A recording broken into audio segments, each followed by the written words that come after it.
Okay तो आज हम देखने जा रहे हैं बहुत ही खतरनाक चीजें जो कि भाई हमको आज पता लगने वाली है इस वीडियो के अंदर। बहुत सारी कार्टूनों में उनकी क्या क्या सीक्रेट चीजें हैं, मतलब भाई वो क्यों आए हैं इस दुनिया में, जैसे कि डोरेमोन नोबिता के पास क्यों आया था, उसका क्या मेन फोकस था और किस लिए उसको बुलाया गया था। और सबको पता है कि भाई वो नोबिता की मदद करने आया था कि भाई वो फ्यूचर में अमीर बन सके या थोड़ा होशियार हो सके, बट ऐसा नहीं है। इसकी सच्चाई कुछ और है जिसको आज हम जानने वाले हैं, तो बहुत मजा आने वाला है। कुर्सी की पेटी बांध लो फटाफट, और भाई जिनकी वीडियो उनको तुम जाके फटाफट सब्सक्राइब कर दो, और फुल क्रेडिट भाई को जाता है तो प्लीज सब्सक्राइब करना, और जिनने मेरे चैनल को सब्सक्राइब नहीं किया तो प्लीज सब्सक्राइब करो, नहीं तो भाई गोली से उड़ा दिया जाएगा। भाई प्लीज करो, 1 लाख सब्सक्राइबर बहुत ही पास आ चुकी है, ठीक है ना, प्लीज करो। ठीक है, स्टार्ट करते इस वीडियो को फटाफट। आप सोचते होंगे डोरेमोन फ्यूचर से नोबिता की हेल्प करने आया है, ओके, हेल्प करने आया भाई, ये दूसरे ही काम से आया है। आज भाई जानूंगा इनकी सारी हकीकतें। लेकिन बो के पेरेंट्स को एक बात बता दो तुम लोग मुझे, सिंचन सबने देखा है ठीक है, बट सिंचन की भाई ये कैरेक्टर, इसका नाम मैं भूल गया, माशु को पता नहीं, कुछ अजीब सा नाम है ऐसे। इसकी ये क्या चीज है भाई, है एक तो मक्खी परेशान कर रही है, पता नहीं क्यों क्या दही हो चुका है एक मक्खी हो भाई, पंखा बंद करो तो भाई ऐसा सीन होता है। इसलिए बोलता प्लीज सब्सक्राइब करा करो भाई, मैं भी एक पर्सनल रूम ले लूं जिसके अंदर मैं वीडियो बना सकूं, ठीक है ना। और कहाँ पे थे हम भाई, मुझे ये आज तक समझ नहीं आया कि भाई ये नाक है कि पानी की बूंद है जो कि रो रो के इकट्ठा कर रहा है यहाँ पे, पता नहीं क्यों।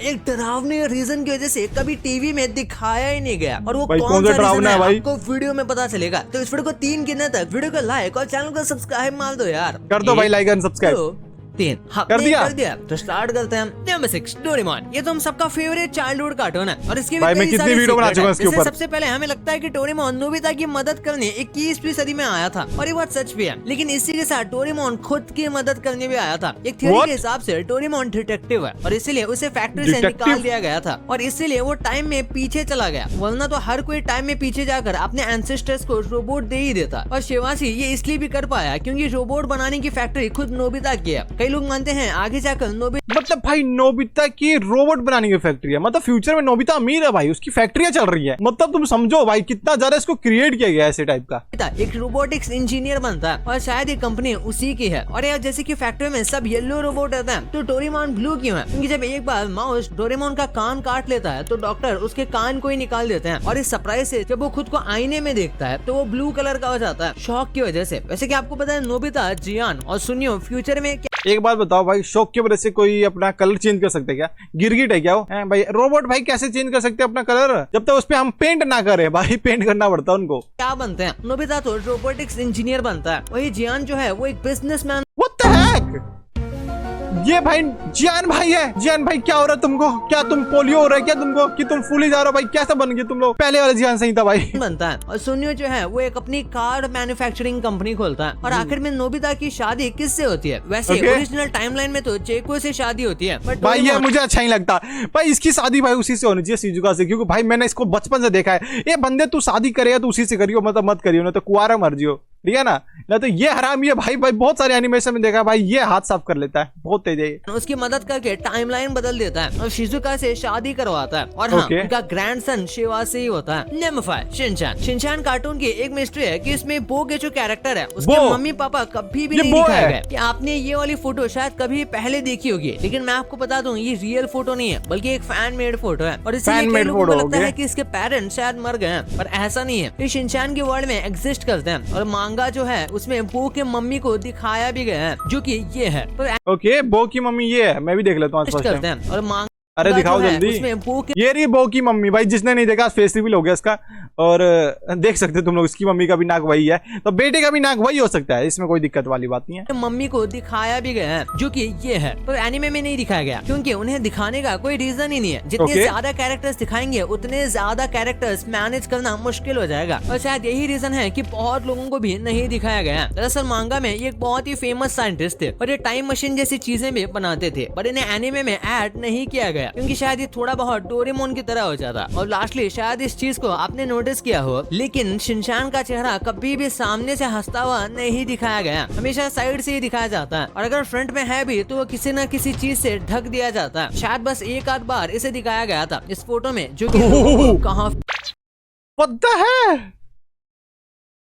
भाई साहब शिनचैन इतना भयानक हंसता है, प्लीज मत हंसियो तो आज से भाई, मुझे डरावना लग रहा है, पता नहीं क्यों क्रीपी से वाइब दे रही है इसको। देखो उसकी हंसी, इसकी आंखें भी बड़ी हो चुकी है। ये क्रीपी लगा था। आपको पता होगा आरसीबी टीम ने एक भी आईपीएल ट्रॉफी नहीं जीती है भाई, लेकिन जीत गई मजे है। की बात बताऊं, जब उनकी मैच होती है तब सबसे ज्यादा लोग स्टेडियम में उन्हीं के मैच को देखने आते हैं। इससे आप इमेजिन करो कि आरसीबी का ट्रॉफी ना जीतने के बाद भी कितना क्रेज है। और सीएसके के बारे में गजब बात यह है कि CSK rocks both on the field और ऑनलाइन भी। अप्रैल 2023 में उन्होंने इंस्टाग्राम पर फैन इंटरैक्शन में रियल मैड्रिड और बार्सिलोना जैसे सोशल मीडिया जायंट्स को भी पीछे छोड़ दिया था। वैसे क्रिकेट का बुखार आ गया। मैं तो अपनी फेवरेट टीम्स की मैच देखने के लिए बहुत एक्साइटेड हूँ। Number 4 SpongeBob. स्पंजबॉब की सबसे बड़ी मिस्ट्री यही है कि क्रैबी पैटी कैसे बनती है और उसका सीक्रेट फॉर्मूला क्या है। बर्गर तो हमें कभी नहीं बताया, लेकिन इंटरनेट के लोग शांत थोड़ी बैठने वाले हैं। उन्होंने कई सारी रिसर्च करके पूरी क्रैबी पैटी का रेसिपी ढूंढ लिया, पर जब उसके स्पेशल फॉर्मूला। भाई मैं बता सकता हूँ ये क्या चीज है। ये एक बर्गर है और इसको सैबी पेटी कुछ अजीब सा नाम दिया इसने। बट भाई ये एक टिक्की है, ये पत्ता गोभी है और ये दोनों ब्रेड है। बट इनको कंबाइन कर दो, आपस में जोड़ दो और इसमें सॉस डाल दो, बस तैयार हो चुका है तुम्हारा। खाओ मस्ती से। की बात आई तो कई लोग बोलते हैं कि ऐसा कुछ नहीं है, ये तो क्रैब ने जानबूझकर बनाया था ताकि प्लैंकटन अपने रेस्टोरेंट पर ध्यान ना दे सके और इस फॉर्मूला को चुराने में ही बिजी रहे। और लोगों का कहना है कि एक्चुअली में किंग नेपट्यून का पोसेडन पाउडर है, जो कि एक बार शो में मेंशन हुआ था। पर ज्यादातर लोग यही मानते हैं कि जो एक्चुअल सीक्रेट फॉर्मूला है वो है प्लैंटन। हाँ, आपने वैसे तो ओशन में बहुत ज्यादा प्लैंकटन होता है। साइंटिस्ट के हिसाब से जितने स्टार नहीं है उससे ज्यादा प्लैंकटन है, पर शो में हमें 1 या 2 प्लैंकटन ही देखने को मिलता है। तो इसीलिए कई लोग मानते हैं कि क्रैबी पैटी बनाने में प्लैंकटन यूज होता है और इसीलिए मिस्टर क्रैब इस चीज को प्लैंकटन से छुपा के रखते हैं। जैसे कि आपको और एक बात पता है, कई लोग मानते हैं बिकनी बॉटम में जो भी कैरेक्टर है वो रेडियो एक्टिव कैरेक्टर है। एक्चुअली रियल लाइफ में बिकनी आइलैंड एक जगह थी जहाँ पर न्यूक्लियर बॉम्ब की टेस्टिंग हुई थी और वो आइलैंड पर अभी भी कोई नहीं रह सकता। तो कई लोग मानते हैं कि बिकनी बॉटम उसके नीचे है और शो के मेकर ने कुछ ऐसा ही बनाया है कि सारे जो कैरेक्टर हैं वो रेडियो एक्टिव होने की वजह से म्यूटेटेड हैं और बात कर सकते हैं, लेकिन ये बस एक थियरी है। Number 3 Benton. बेंटन ये हम सबका हीरो है। इसके भी कई सीक्रेट्स और हिडन फैक्ट्स हैं, जैसे कि विल गैक्स जो है उसे 10 वर्ल्ड जीतने में 5 साल लगे थे। विल गैक्स हमें क्लासिक बेंटन के एंड में दिखता है और उसके बाद जब नेक्स्ट सीजन में दिखता है तब कुछ 5 साल गुजर जाते हैं और इन 5 साल में बेंटन अपनी वॉच को नहीं पहनता है और उसके बाद जब विल गैक्स वापस आता है वर्ल्ड को कॉन्कर करके तब वो फिर से वॉच पहन लेता है। बेंटन के काफी सारे इंटरेस्टिंग एलियंस हैं। भाई मैं एक बात बताता हूँ भाई, ये वाला बेंटन मुझे किसी भी एंगल से पसंद नहीं है भाई। पता नहीं क्यों मुझे इसको पसंद करता ही नहीं है इस बेंटन को। इसके जितने भी एलियन सब कार्टूनी टाइप के एलियन है यार, कोई फील देता ही नहीं एलियन। और ये आई थिंक बच्चों के लिए फेवरेट है, पता नहीं क्यों। मैं बचपन में ही आया होता तो मैं इसको भी नहीं देखता भाई। ये देखो ये ह्यूमांगो शोर है, पता नहीं क्या लग रहा है भाई। यो बैबेक है भाई, पता नहीं क्या बना रखे हैं यहाँ पे भाई। सब कुछ अलग ही टाइप का बना रखे, इसलिए मैं मेरा फेवरेट है ही नहीं है अभी के टाइम पे बेंटन। बचपन में भाई इनके कैरेक्टर जो थे ना बहुत ही ज्यादा हैवी टाइप के थे और बहुत ही पावरफुल, बट अब के कैरेक्टर भाई खत्म हो चुके हैं यार भाई कार्टून, पता नहीं क्यों। तो इसलिए भाई मेरा पुराने वाला बेंटन ही बहुत ही बेस्ट लगता है, तो मैं ज्यादा से वही देखता हूँ कभी कभी मूड करता है तो।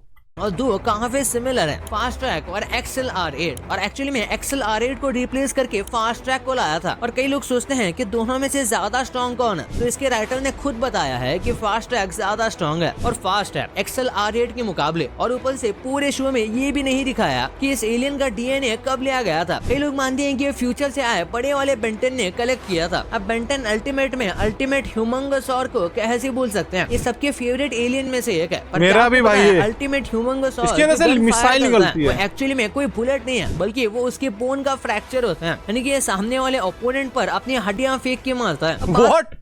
भाई मुझे नहीं पता था ये सीन भी है, मतलब कोई एलियन भाई अपनी हड्डियां फेंक के मार सकता है। उसके अंदर कितनी हड्डियां यार, मुझे आज ये पता लग रहा है कि भाई ह्यूमांगोसो अल्टीमेट ह्यूमांगोसो नहीं अल्टीमेट ह्यूमांगोसो जो कि मिसाइल लॉन्च करता है, वो भाई मिसाइल नहीं होती है, वो उसकी हड्डियां होती है जो कि एक रॉकेट के हिसाब से जाती है। पता नहीं क्यों भाई, ये मुझे लॉजिक ही नहीं समझ आ रहा है इसका। तो करते हैं बेन की कजन ग्वेन के बारे में, जो कि पहले इसकी कजन होने भी नहीं वाली थी बल्कि ये इसकी क्लासमेट होने वाली थी। और ओरिजिनल स्टोरी लाइन के हिसाब से तो ग्वेन रोड ट्रिप पर नहीं आने वाली थी बल्कि फ्यूचर के एपिसोड्स में आने वाली थी, पर फिर इन सारी चीजों को चेंज करके इसे बेन की कजन बनाया गया और फिर ग्रैंडपा ने फोर्स करके इसे अपने साथ रोड ट्रिप पर आने कहा। वैसे केविन की कूल कार तो हम सबको याद है, कितना भी डिस्ट्रक्शन होने के बाद भी ये एकदम सही सलामत रहती थी। और इसका रीजन ये है कि इसका इंजन इसके 4 आर्म्स की स्पीसीज ने बनाया है, जो कि पूरे यूनिवर्स में सबसे अच्छा इंजन बनाता है और यहाँ तक कि वॉच के क्रिएटर ग्रे मैटर से भी अच्छा। और इसी वजह से कार कितनी भी डैमेज हो जाए इसका इंजन सही रहता है और इसीलिए ये आसानी से फिक्स हो जाती है। एक तो इसमें मिसाइलें भी होती है। कार्टून फ्यूचर प्रेडिक्ट करता है, ये बात आपको पता होगी और इसी चीज सिम्पसन के कार्टून, लिए ये ओके। बहुत ज्यादा पॉपुलर है। लेकिन इससे रिलेटेड कई सारे ऐसे सीक्रेट हैं और इंटरेस्टिंग चीजें हैं जो कि लोगों को नहीं पता। जैसे इसमें ट्रॉय और लीनियल नाम के 2 कैरेक्टर थे जो कि काफी ज्यादा पॉपुलर थे और लोगों को इन्हें देखने में काफी ज्यादा मजा भी आता था, लेकिन ये दोनों अचानक से गायब हो गए और कभी वापस ही नहीं दिखे। और इसका रीजन ये था कि इन कैरेक्टर्स का जो वॉइस डब करता था उसका एक्चुअली में मर्डर हो गया था। वो भी ये मर्डर उसकी ही पत्नी ने किया था नशे करने के बाद, और उसके बाद उसने खुद की जान भी ली थी। और बिल्कुल इन दोनों की तरह क्रस्टी नाम का एक कैरेक्टर है जो कि सेम टू सेम होमर की तरह दिखता था। और इसको निकालने का रीजन ये है कि पहले के राइटर भी इन दोनों को सेम ही बनाने वाले थे, यानी कि ये उसकी ऑल्टर ईगो है। वैसे क्या आपको पता है होमर और लीसा का एक्चुअल में ईमेल एड्रेस भी है जो कि आपको इनके विकिपीडिया से आराम से मिल जाएगा। और पहले इनके भी ईमेल एड्रेस है, पता नहीं भाई। बट मुझे एक बात बताओ,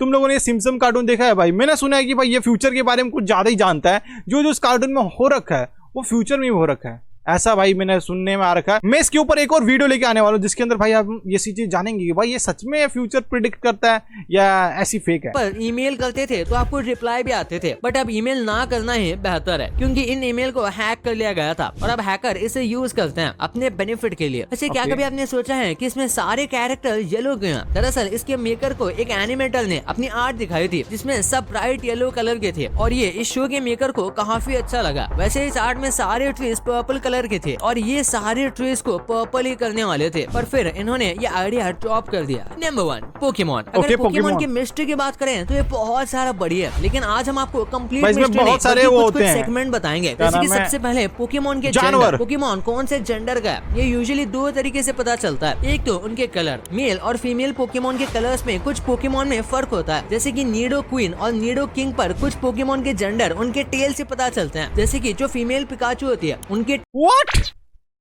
भाई मैंने क्या चीज नोटिस किया तुम्हें बताता हूँ, ये देखो किंग पर कुछ पोकेमॉन के जेंडर उनके टेल से पता चलते हैं। जैसे कि जो भाई तुमने कभी देखा है ये वाला पिकाचू जो कि एक फीमेल है? भाई मैंने फर्स्ट टाइम देख रहा हूँ उसको और बहुत सही लग रही है, क्या प्यारी सी लग रही है तो यार। फीमेल पिकाचू होती है उनके टेल पर हार्ड बना होता है और मेल का टेल स्ट्रेट होता है। उसके बाद हम जो पोकेमॉन देखते हैं वो काफी ज्यादा सिंपल लगता है, पर एक्चुअली में पोकेमॉन काफी ज्यादा डार्क है। अगर आप पोकेमॉन के एडवेंचर मांगा पढ़ोगे तब आपको पता चलेगा कि इसमें काफी ज्यादा डार्क इमेज है। जैसे कि पोकेमॉन को कई बार फाइट के बीच में काटा हुआ दिखाया जाता है जिसमें ब्लड भी होता है। और एक बार जियोवानी ने एक पोकेमॉन को एकदम बर्फ में जमा कर दिया था और उसके बाद बर्फ को तोड़ दिया था, जिससे वो पोकेमॉन टुकड़ों में टूट गया और इसकी जान चली गई। और ऐसे कई सारी चीजें पोकेमॉन के मांगा में है, पर एनिमे में से बच्चों के लिए बनाया गया है, तो इन सब को हटा दिया गया। अब बात करते हैं सबसे पहले पोकेमॉन की। तो अगर आप पोकेडॉक्स की बात करें तो सबसे पहला पोकेमॉन बुलबासार होता है और ड्रॉ करते समय सबसे पहला पोकेमॉन राइडन को बनाया गया था और इसलिए गेम में कहीं पर भी पिलर होता है तो उसके ऊपर राइडन का स्टैचू है। ओके गाइस, तो वीडियो हो चुकी है खत्म और भाई फुल क्रेडिट भाई को ही जाता तो प्लीज सब्सक्राइब करना और मुझे भी कर लेना भाई, इनको करना तो मुझे भी कर देना, ठीक है ना? मैं भी एक छोटा यूट्यूबर, प्लीज कर देना। और आज के लिए बस इतना ही और चलते हैं। Okay, good day, bye.